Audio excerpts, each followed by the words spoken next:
Hammaga salom do'stlar. Bugungi videoda biz Minecraftda va haqiqiy hayotda qabristonga kirib ko'ramiz. Video boshlashdan avval like bosib, obuna bo'lishni unutmanglar. Unda qani olg'a. Xo'sh, bu esa bizning Minecraftdagi qabristonimiz. Albatta buni o'zim qurdim. Tan olish kerak. Chiqmadi. Xo'sh, mana qabristonlar bu yerda Steve sanasi yozilgan, yana bitta Steve, Creeper portlab ketgan va boshqa qiziqarli hayvonlar. Qani unda tutorialni ko'ramiz.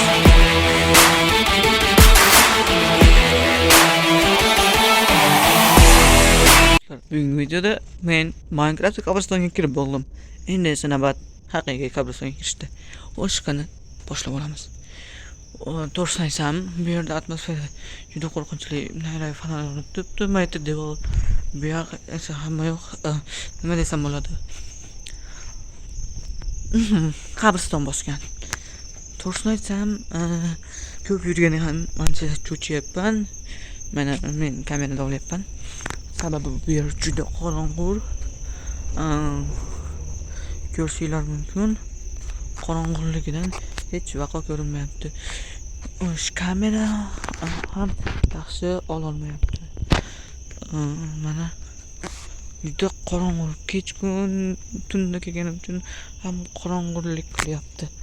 Xo'sh, deylik o'rtaroqqa borish imkonimiz bor. Xo'sh. Mana qani boramiz. O'tlar ko'pligidan o'rta qabristonlar boramiz. Qani unda olg'ar. Bismillah. Mana boshqa qabrlar. Mana o'sha bitta qabr, ikkita qabr va ketyapti. Bitta qabr, bu yerda esa kattaroq tumbacha. Va biz shuni bugungi videoda shu bilan tugatamiz.